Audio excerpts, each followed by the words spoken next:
So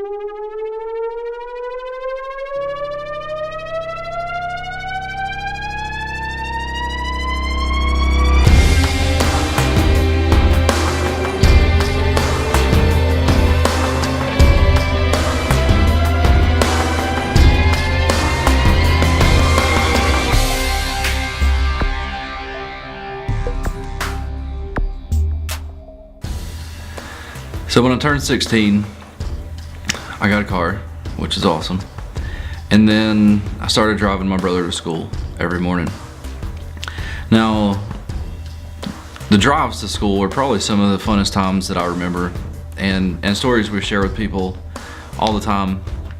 We would turn up some pretty hard rock and jam out to air guitar and air drums and just completely scare people at stoplights with our just craziness in the car. And as we would just air drum out of control and then just immediately stop as if nothing was happening, and then just look over and watch them look at us like we were crazy. We did this day in and day out, and sometimes we'd stop at Hardee's in the morning and grab some breakfast before we got there. But ultimately, each day for a few years, I got to drive my brother to school. Through that amount of time, we were trying to figure out what was the best and quickest way to get there, and we found it. And what's really cool is just a couple of days ago, which is almost 10 years since we rode to school together, someone was asking us, how do we get to downtown in the city we live in? And my brother said, well, when I was young and I was riding around with my brother and trying to get to school, he found the perfect way to get there. He found the quickest way to get there. And so let me tell you what that is. And so he proceeded to tell this guy turn by turn by turn by turn how to get to school the way that I drove every day. And he even told him which way to turn if there was a lot of traffic, which way to turn if there was no traffic, which way to turn if there was a train coming. I mean, my brother had literally observed everything that I did over 10 years ago on how to get to school. And so that leads me to the question of the day, and the question is this: what if you are really leading and don't know it?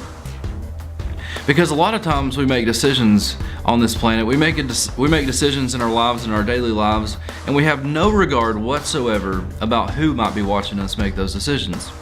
And did you know that if you're breathing, and if you're breathing, that's a prerequisite for watching this video, then you're leading someone somewhere. And the question is, are you leading them into darkness, or are you leading them into light? And unfortunately, I spent a lot of my life leading my brother into darkness, because what I showed him at a young age is that drinking was fun, doing drugs was fun, partying like crazy was fun, and I led him in that. And he followed me right down that path.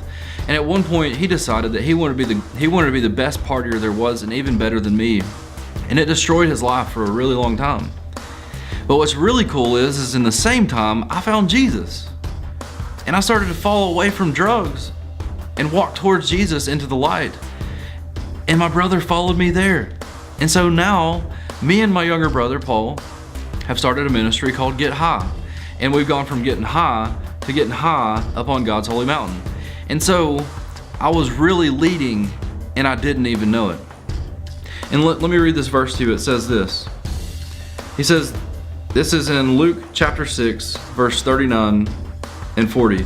Then Jesus gave the following instruction: what good is it for one blind person to lead another? The first one will fall into a ditch and pull the other one down also. And then it says this: a student is no greater than the teacher, but the student who works hard will become like the teacher. And so if you are a blind person walking in the dark, then everyone who watches you will follow you into that ditch that you fall into. But if you are a student of the word and truth, then as people study you, they will become like you, who is their teacher, even though you don't know it. And so I would consider you to stop